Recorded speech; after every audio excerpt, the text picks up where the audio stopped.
Europe 1. La situation n'est toujours pas rétablie à Corbeil-Essonnes où l'hôpital, le CHU, est victime d'une cyberattaque depuis ce week-end. Tous les principaux logiciels sont inaccessibles, semant la pagaille dans les services comme les urgences ou encore le service de chirurgie. Sur place, nous retrouvons Thibaut Hu. Bonsoir Thibaut.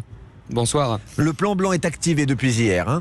Oui, selon nos informations, l'accueil des urgences est fermé. Seules les consultations vitales sont prises en charge. L'hôpital a décidé de décaler le plus de rendez-vous et d'opérations que possible. Les patients sont donc en train d'être redirigés vers la maison médicale de garde. Parce que oui, toujours en ce moment, le service informatique du centre hospitalier est inutilisable. Des dysfonctionnements ont été aussi observés sur la téléphonie mobile interne et notamment sur les fameux beepers des médecins.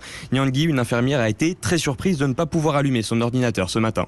Au départ, on se dit non, c'est pas possible, c'est compliqué. C'est déjà compliqué quand on est en période normale, donc quand il y a des bugs comme ça, c'est un peu plus grave. Tout ce qu'on fait, on doit l'écrire à la main. Il y a des choses qui sont simples. Quand on doit signer sur l'ordinateur, c'est quelques clics. Là, tout doit être écrit. Enfin, on doit attendre que les autres fassent pour savoir si ça a bien été fait. Et ça va se faire. On peut pas, dans tous les cas, ne rien faire. On ne peut pas ne plus prendre en charge les patients. Donc voilà.